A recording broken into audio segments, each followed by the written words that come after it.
संग माया के रंग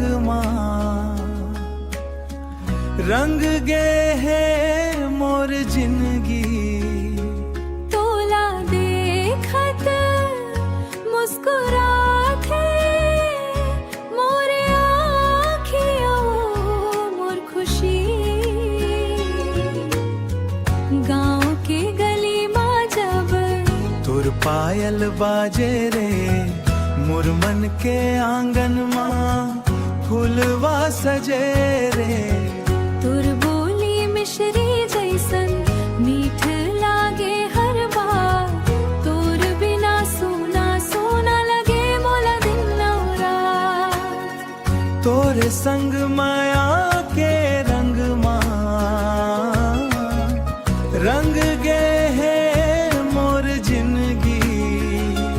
तोला देखत मुस्कुराथे मोरे आँखियों मोर खुशी।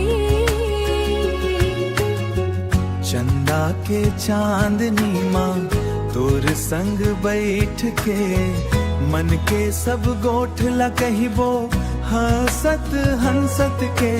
जन्म जन्म के साथ होवे बस यही मोर अरमान। तोर हाथ मोर हाथ मन चले हमर कहानी महान।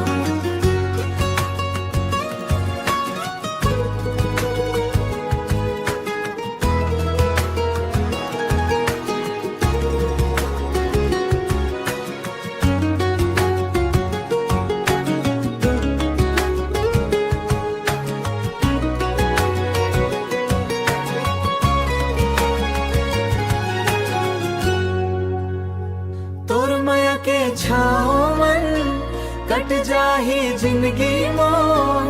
तू हंसत रही बे सदा है दिल के जो।